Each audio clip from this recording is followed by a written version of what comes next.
இன்னைக்கு 26 தேர்தல் மூலமா நம்மளுக்கு தெரிய வர ஒரு விஷயம் என்னன்னா, அரசியல் வந்து ரொம்ப சினிமா மயமா ஆகிருக்கு.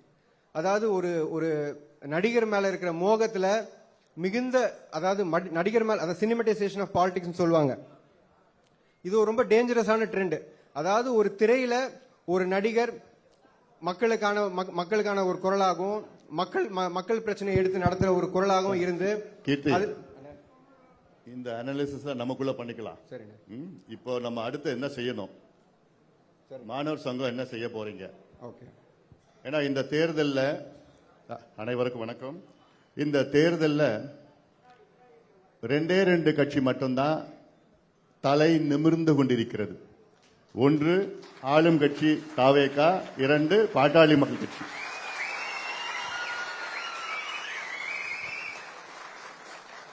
இதில் நம் நிர்வாகிகள் மிக சிறந்த முறையிலே நீங்கள் எல்லோரும் செயல்பட்டீர்கள். குறைகள் இருக்கு, அதெல்லாம்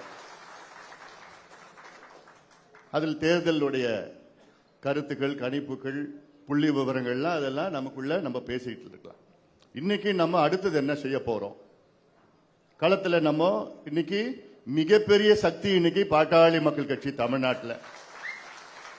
இல்ல யாரும் மறுக்க முடியாது. எவ்வளோ சோதனைகள், எதிர்ப்புகள் எல்லாம் வந்தோம், எல்லாத்தையும் சுக்குப்பொடி ஆக்கி எல்லாத்தையும் நம்ம இன்னைக்கு நின்று இருக்கிறோம். தலை நிமிர்ந்து தைரியமாக நம்பிக்கையோடு நாம் நின்றுட்டு இருக்கிறோம். அடுத்தது நம்ம என்ன செய்யலாம்? ஆனாலும் இன்னைக்கு மாணவர் சங்கம் மிகப்பெரிய வேலையை செஞ்சாங்க. இந்த தேர்தல் எந்த எதிர்பார்ப்பும் கிடையாது. அவங்களே குழு போட்டு, அவங்களே அங்கங்க போயிட்டு, அவங்களே பேசி, எனக்கு ரொம்ப சந்தோஷம் மாணவர் சங்கம். ஏன்னா அடுத்ததும் நம்ம இப்போ ஸ்வாட் அனாலிசிஸ் நம்ம பண்ண போறோம். ஸ்ட்ரென்த், வீக்னஸ், ஆப்பர்ச்சுனிட்டி, த்ரெட்னு இருக்கு. இதெல்லாம் அதுல என்னன்னா நம்ம அடுத்தது நான் உங்களை தனித்தனியா நாங்க சந்திக்க போறேன். மாணவர் சங்கம், இளைஞர் சங்கம், இளைஞர் ஊடக பேரவை, மகளிர் சங்கம், இளம் பெண்கள், இதெல்லாம் நான் தனித்தனியா சந்திக்க போறேன். அடுத்த வாரம் நம்மளுடைய கட்சியினுடைய அத்துணை ஒன்றிய நிர்வாகிகளை நான் சந்திக்க போறேன். நான் சென்னையில தான் சந்திக்க போறேன். நான் ஒன்றிய செயலாளர், ஒன்றிய தலைவர்கள், ஒன்றிய நிர்வாகிகள். இப்போ இருக்கின்ற இன்னைக்கு சந்திப்பு மாநில மாவட்ட நிர்வாகிகளை சந்திச்சிட்டு இருக்கிறோம். நம்ம உங்களுடைய கருத்துக்களும் கேட்டு எனக்கு அடுத்தது நம்ம என்னென்ன செயல் திட்டங்கள் நம்ம செய்ய போறோம்.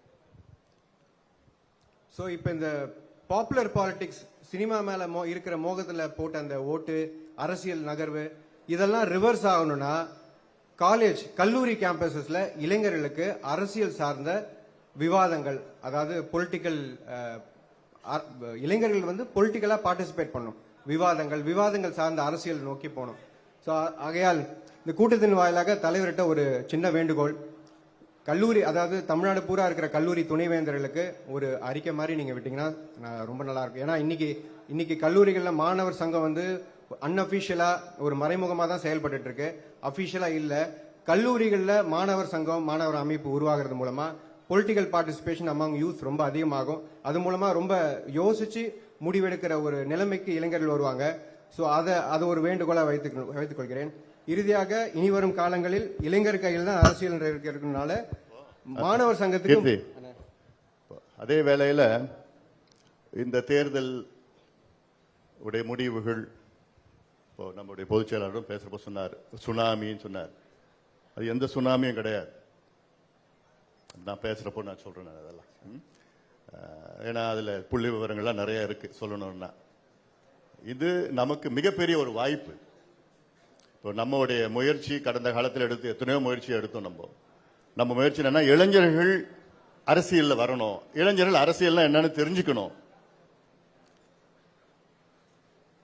நம்ம எவ்வளோ இளைஞர்களை நம்ம இழுக்க பார்த்தோம். ஆனாலும் இப்போ இருக்கிற சூழல் இளைஞர்கள் தானா வந்திருக்கிறாங்க. நேற்று கூட ஒரு கல்யாணத்தில் பேசினேன். பிக் பாஸ் பார்த்த இளைஞர்கள் எல்லாம் இன்னைக்கு சட்டமன்ற நிகழ்வுகளை நேரலையில பார்க்கிறாங்க. இது ஒரு மாற்றம் தான். இந்த மாற்றத்தை நம்ம வாய்ப்பா பயன்படுத்திக்கணும். இன்னைக்கு ஆக்கப்பூர்வமான ஒரு மிகப்பெரிய ஒரு கட்சி பாட்டாளி கட்சி. ஆனா இந்த நம்ம செய்திகள்லாம் போய் சென்றடையல. இன்னைக்கு சென்றடைகிறதுக்கு நமக்கு ஒரு பிளாட்ஃபார்ம் இருக்கு. இளைஞர்கள் வந்திருக்கிறாங்க. அவங்க எந்த கட்சியில், எந்த இயக்கத்தில் இருக்கட்டும், ஆனாலும் நம்ம போறோம். அந்த வகையில் நம்ம இன்னைக்கு நம்ம பாசிட்டிவா, எனக்கு இந்த தேர்தல் முடிவுகள் எனக்கு இன்னும் நம்ம வெற்றி பெற்றிருக்கலாம், அதுல எனக்கு ஒரு வருத்தம் இருக்கு. ஆனாலும் இப்ப இருக்கின்ற அரசியல் சூழல், அரசியல் நிகழ்வுகள்லாம் பாத்தீங்கன்னா எனக்கு மிகப்பெரிய ஒரு நம்பிக்கை இருக்கிறது. அடுத்தது நாம் மிகப்பெரிய அளவில் வெற்றி பெறுவோம் என்ற நம்பிக்கை இருக்கிறது. நமக்கு ஏற்ற ஒரு களம், நமக்கு ஏற்ற ஒரு சூழல் இன்னைக்கு வந்திருக்குது. ஸ்கிரிப்ட் எல்லாம் நமக்கு இருக்கு. அதெல்லாம் நம்ம இறங்கினோம்னா, நம்ம எல்லாம் சேர்ந்து இறங்கணும்னா யாராலும் நம்ம அடிச்சுக்க முடியாது. அந்த நம்பிக்கை எனக்கு.